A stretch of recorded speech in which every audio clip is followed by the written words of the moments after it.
Okay, Lucas and Tommy, you guys okay there? In the back on the floor? Do you want a stool? You okay?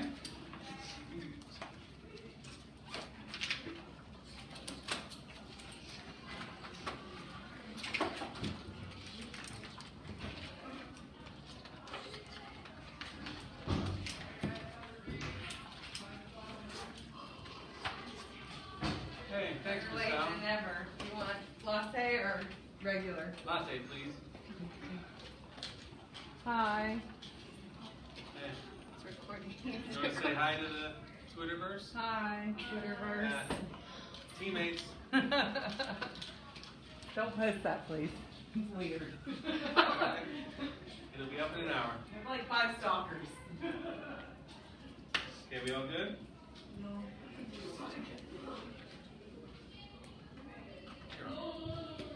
Now, the first thing I want you to do is turn and talk with your partner, show them, tell them all the wonderful work you did, about all the wonderful work you did last night. Okay? Show them your notes, show them your post-its, talk to them about your ideas, how's the character changing, what's new in the story, what surprised you, what was not surprising, what did you expect. Take a moment just to catch up on where you are. Go.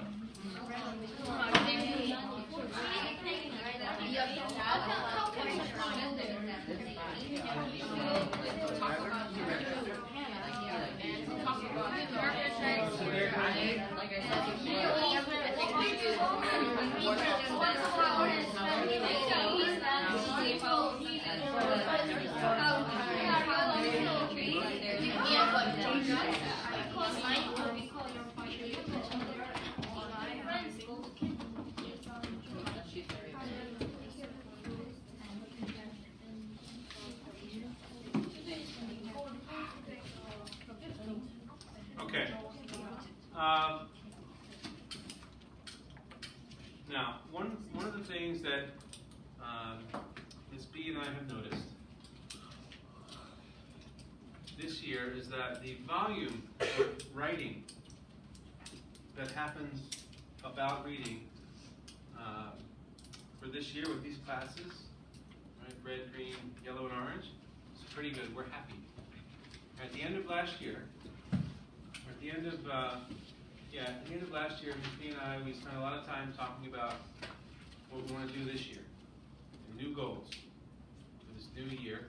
And one of them was, in our reading units, we need to do things to push the students to write more in their notebooks. Okay, so what we're finding is that you guys are writing a lot. We're also finding that while there's a lot in there, they're not always your best ideas. Right? So today we're going to talk about how we can push the level of our jots in our notebooks.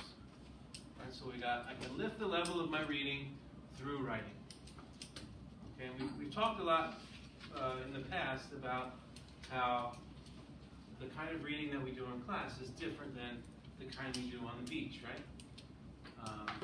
And here we use our notebooks to actively push our growth as readers, right? Because the notebooks are a way for us to deepen our thinking and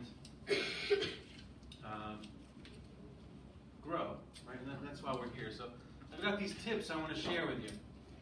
Okay, and it says, tips for taking your writing about reading from good to great. And my daughter wants you to know that she colored this. Okay? I promised her I would tell you, so she colored. First, spend 10% of your reading time writing. And focus on quality over quantity. Okay, so we've been pushing you guys to write a lot. Now, I'm going to push you to write less, but what you do write should be better. Okay, that's the idea, quality over quantity. So we don't need 500 post-its. We want quality jots, full of thinking. Now with the time here, 10% of your independent time. So if we're reading for 30 minutes, how much of that time should be spent writing? 3 minutes. 3. 10%, right? If we read for 40 minutes, how much of that time should be spent writing? If we read for 3.5 minutes, or sorry, 35 minutes, how many minutes will be spent writing?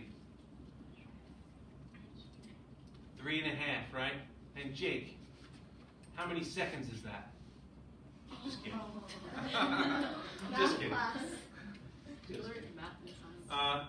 So the idea is that the writing we do is just a small part. The time, it's a small amount of time compared to the time we spend reading. Sometimes I see students writing way too much, and it interrupts their reading.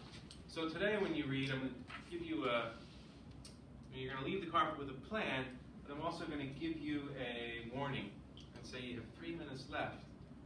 So if you haven't written anything down, now's the time. So I'll do that today. Second, only jot things you can't hold in your head. Okay? Your notebook is a place for things you can't remember, or for things that are too complex for you to remember.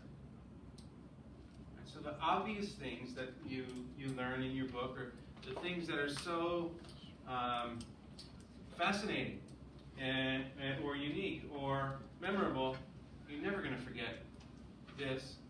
You don't have to write that in there.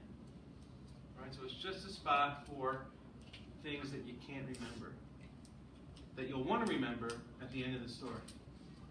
Right? So take a minute, just turn and talk. Tell the person next to you what the first 2 points are. Quickly, 30 seconds.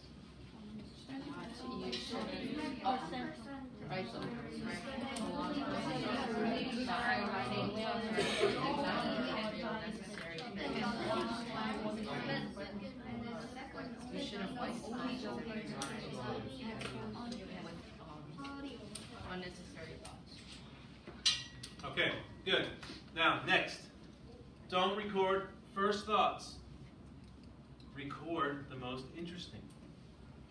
Okay, so you can think when you're reading, you have these little thought bubbles that come up while you're reading, like you read, and these thoughts pop into your head, right? You don't have to record the first one, right? Have a few thoughts, and then try to put them together, and then you write it down, right? Because you're going to find the more thoughts you have, okay, you're going to be connecting what you read to what you already know, to other books, other characters, predictions, right? So all of these things are not first thoughts. If you list all your first thoughts, what you end up with is a list, right? And a list is a very basic jot, right? We want to push our level of thinking with these jots, and a list is just basic, right? So we want to have, our third thought, our fourth, our 10th, our 100th, right? Because there will be a lot more involved. It'll be a lot more flavorful. Next, decide what kind of writing best suits your thinking. So you're all different. Your brains are all different. You have different ways of organizing your socks in your drawer at home. You have different ways of organizing and writing in your notebooks. Right? So for some of you, annotations in the margin. Okay, you might be putting post-its in the margin. Okay, you might have post-its and you slap it right in the middle of the page. You might draw tables, T-charts, and mind maps in your notebook. Or you might read for 30 minutes and then write a whole paragraph about what you read, getting all your ideas out there. Okay, all of these are okay. But what we need to think about is the quality of what we're writing.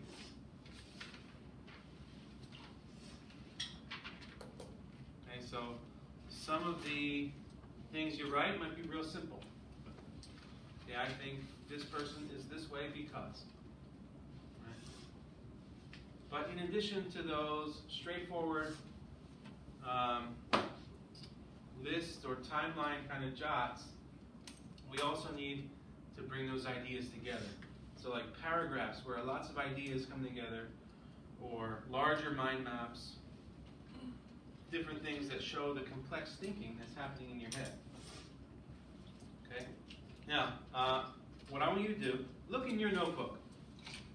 And just in your head, I want you to kind of give yourself a score. Ask yourself, am I doing this?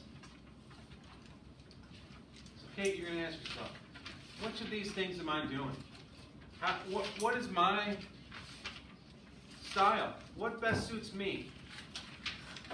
Does it seem like my jots are better with Post-its, or when I just write in my notebook, or I draw pictures, or I do this or that? Okay, so take a moment and look through your own notebook. Okay, what things do you do?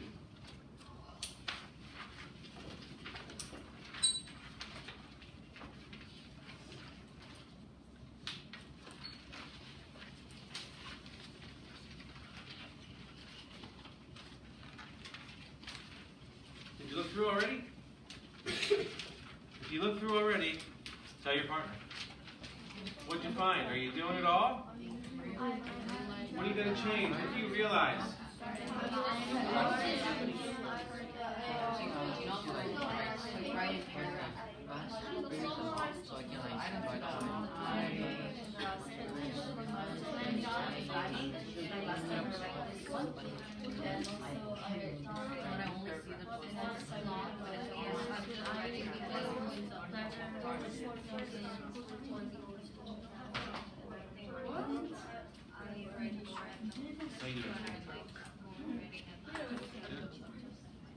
It was you, huh? The dentist office.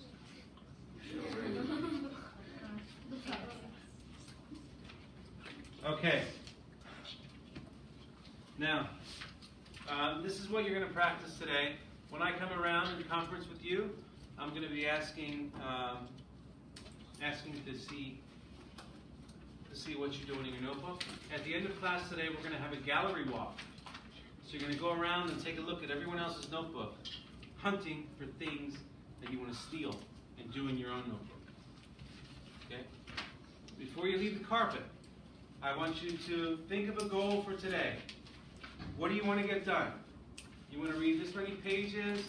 You want to write 2 times, 3 times? Okay? Think about a goal for today. You're going to read until, you're going to have a half hour to read. You're going to read until 1:20. At 1:17, I'm going to let you know that there are 3 minutes left. So if you're the kind of person who waits till the end and then writes, I'll let you know when you have 3 minutes left. Okay, so when you have a goal for today, give me a thumbs up. When you've thought about what you want to accomplish,